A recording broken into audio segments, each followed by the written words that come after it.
Gaming एक Asia innovation है जो मेरे चश्मे के लिए अकेले जिम्मेदार है। लेकिन गेमिंग क्या है? पुरानी अंग्रेजी शब्द का खेल कहता है कि यह आनंद है, मज़ा है, खेल मनोरंजन है।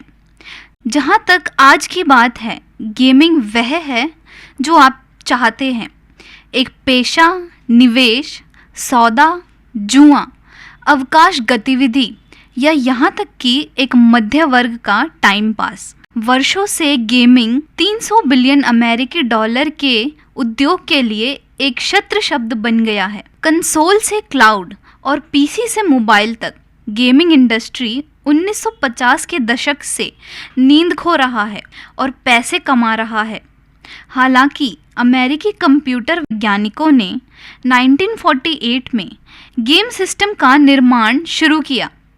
भारत ने 1990 के दशक में अपना पहला 64 बिट गेम कंसोल पेश किया, जबकि भारत में ऑनलाइन गेमिंग इंडस्ट्री 2000 के दशक में वापस आ गया, जब बजट पीसी और कंसोल ने मध्यम वर्ग के घरों में अपना रास्ता बना लिया। इन कंसोल में छोटे कार्टिलेज थे जिनमें super Mario, sonic the hedgehog जैसे क्लासिक शामिल थे।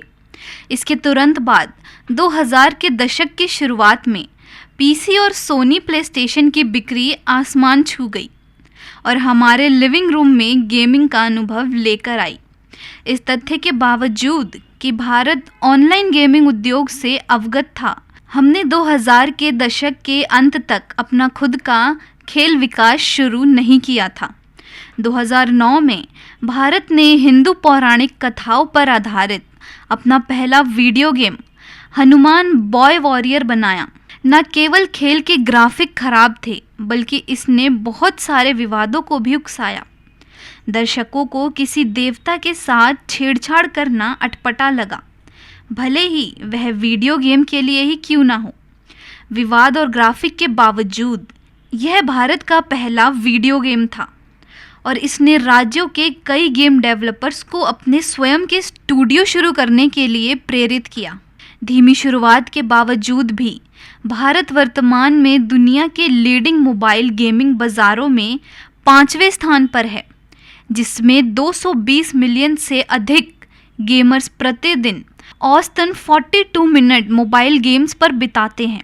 भारत असुर्स और राजी एक प्राचीन महाकाव्य जैसे वीडियो गेम प्रस्तुतियों के साथ भी पहचान प्राप्त कर रहा है।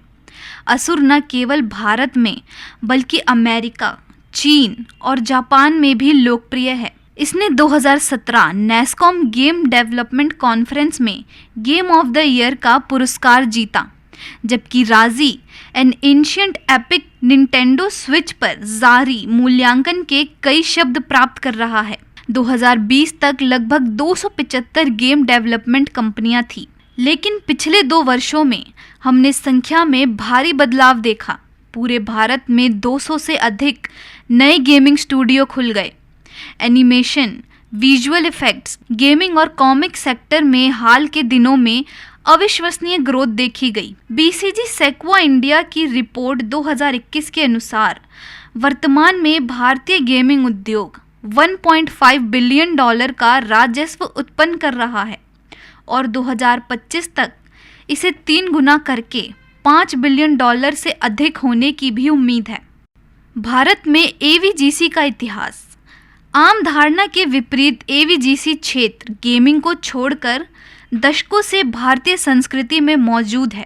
चाचा चौधरी, सपंडी या शायद शिकारी शंभू भी याद हैं?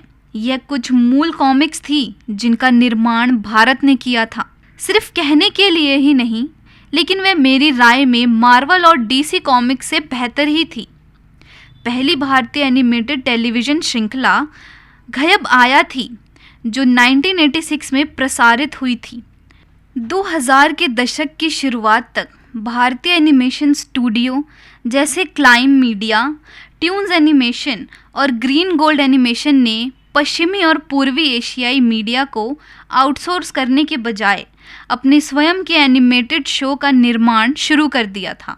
कार्टून जैसे the adventure of king Vikram, the adventure of Tenaliraman Akbar Birbal, Chhota Bheem, the new adventures of Hanuman और रोल नंबर 21 कुछ प्रमुख श्रृंखलाएं थीं जिन्होंने भारत की एनिमेशन प्रतिभा को प्रदर्शित किया। जब भारत में एवीसीजी सामग्री उत्पादन की बात आती है तो भारतीय पौराणिक कथाएं और लोक कथाएं प्रमुख चल रहे विषयों में से एक रही हैं। सामग्री के इस रूप में हर आयु वर्ग के लिए कुछ ना कुछ है और पूरे परिवार द्वारा इसका आनंद लिया जा सकता है। इसे विकास और डिजिटल परिवर्तन के साथ इतिहास को जीवित रखने का एक तरीका भी माना जा सकता है। भारत ने डिजिटल उन्नति और गेमिंग के मामले में एक लंबा सफ़र तय किया है, लेकिन आज भी यह कई घरों में कई उड़ने वाली चप्पलों को ट्रिगर करने की क्षमता रखता है। इस स्तर पर यह बताना वास्तव में कठिन है कि यह सभी नवाचार और गेमिंग का प्रचार अच्छा है या बुरा। मैं यह नहीं कह सकती कि हमारा भविष्य क्या है। शायद यह टर्मिनेटर या शायद इंटरस्टेलर है, लेकिन एक बात निश्चित है, यह हमारे देश को इंटरनेशनल पहचान ज़रूर दिलाएगा और यह सफ़र नया और देखने लायक होगा।